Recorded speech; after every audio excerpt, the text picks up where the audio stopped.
Why is it that men and women have different prison systems? Why do men and women have different prison systems? I'm fully in favor of that. I know, but couldn't you say, Your Honor, there are some women who are stronger than men, and there are some men, and vice versa and stuff, and appeal to these particulars. But isn't it the case that a prison system is a perfect example of the generality that I'm actually arguing from?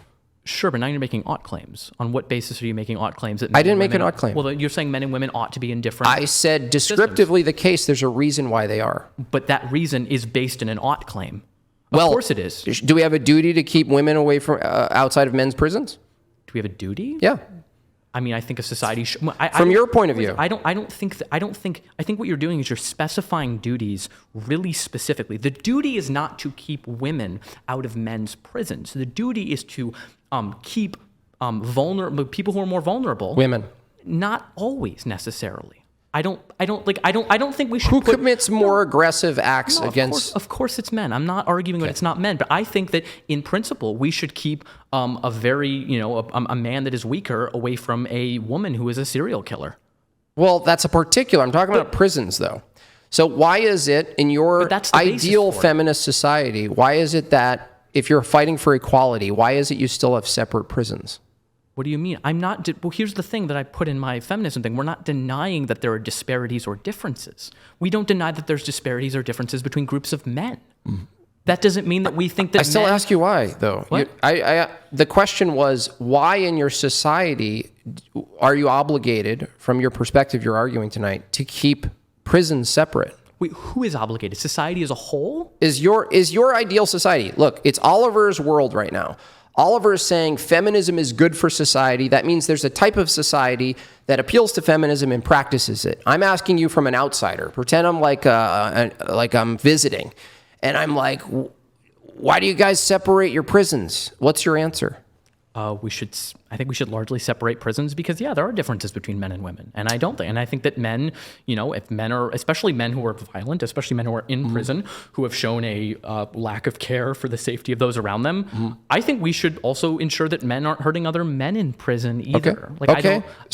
I don't know. So now I'm going to ask you, if you argue that women are generally, collectively more vulnerable than men, and that's why it's a good reason, I'm not arguing that there aren't some weak men that could be protected from stronger men, but we're talking about male-female here. Why, though?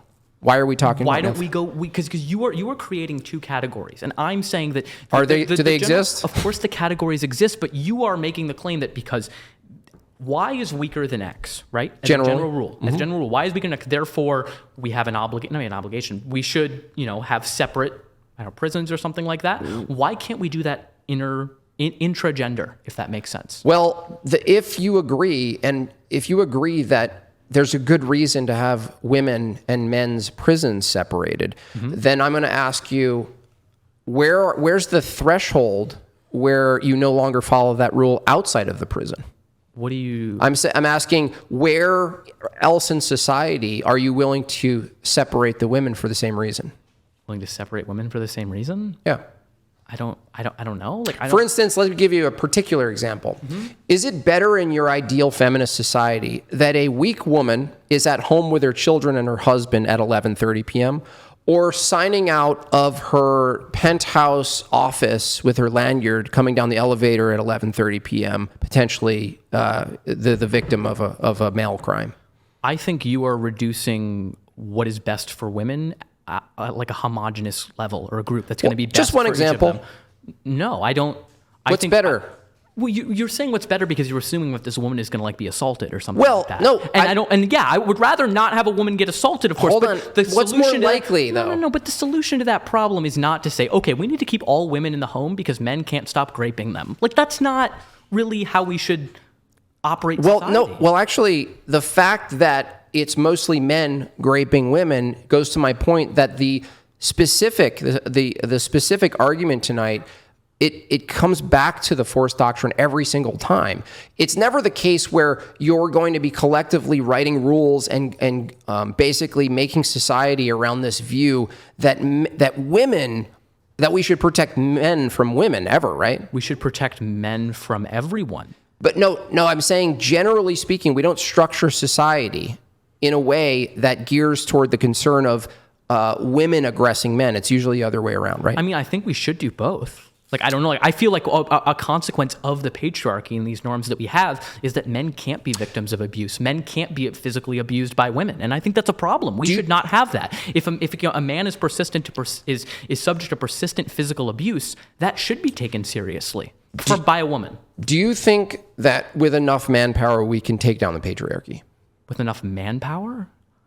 I think with enough societal organization, with enough, like, I don't know.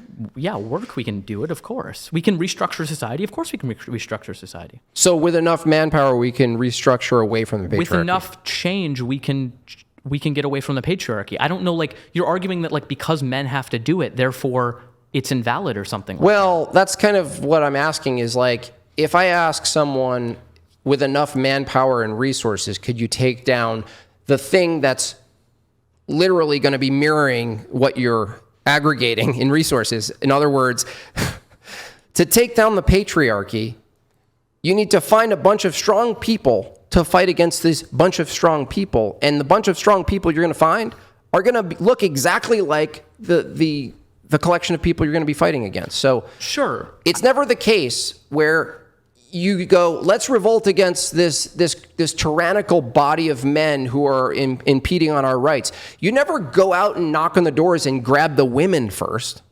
I mean, in order to fight? Or? Yeah. Sure. What? You also wouldn't grab weak men. Like, well, no, you would. You would. Why not? No. Why? Because they're still stronger than the women. Not all women. No. No. You're saying I think there are. I think the echelon of, like, weakest men out there would absolutely be less strong than the average woman. I'm not sure if you take the same body frame, if you knock on a door, well, no, okay, and it's like the same height, right, and even weight, if you're gonna go to war, you're gonna grab the dude. It's not just because of force, though. Would you agree that men are more likely to exert aggression, even for bad reasons, than women? Sure, yeah. Okay, so if you're going to war, you would want someone who is able, capable, and willing to exert their aggression on another aggressor. Whereas if it's generally the case, women are a little more timid. Why are they, though? Why are they more likely to exercise their aggression? I think it's biology. I don't know. I don't necessarily think that's the case. Do you have a son? Do I have a son? No, I don't. I do. Okay. So are you saying that? Well, you're raising your son, though. Well, no, I'm saying that. Of course, your son's going to reflect your worldview. Well, no. A 3-year-old, and even beforehand, you're going to notice when you become a father, God willing, which is anti-feminist.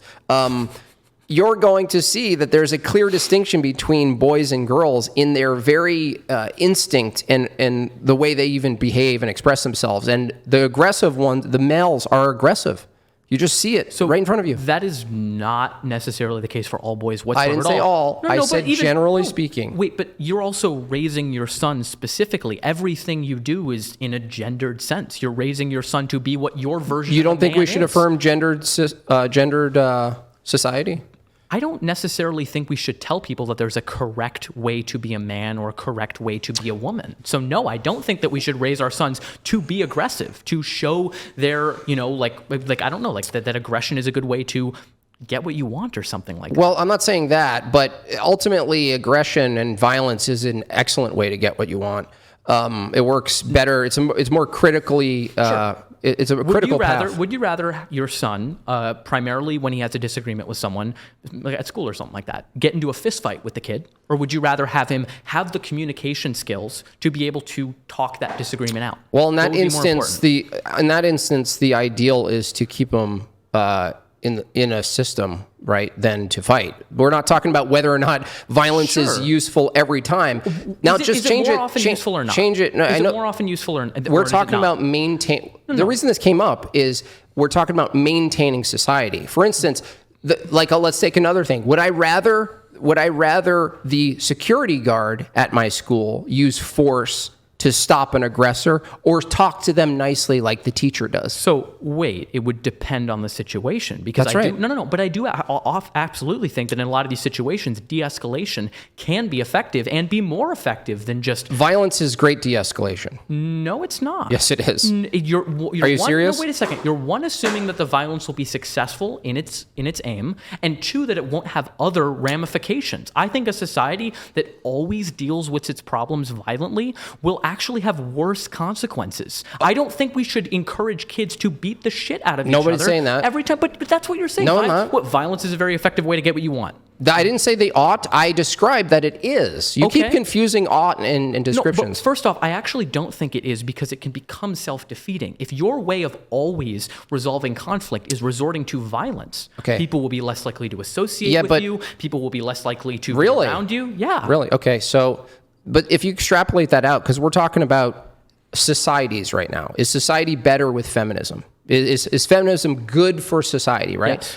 The reason this is such an important topic, this violence and force aspect, is because society itself, no matter how you try to poetically describe your vision of feminism, it's always going to be reliant on the threat of force. And so at this mass scale level, Oliver, you're going to be an advocate for a pointing gun, right, at the society and saying, if you aggress over here, force is going to come in. That's what the violation of a right is, right? I don't think that's how I would want society to be. You don't want, if you want society with rights, which is in your opening, feminism, individuals having the same equal rights, equal opportunities. If you want that, you have to enforce it. Of course you do. If you want that and you have to enforce it, you need to appeal to inequality.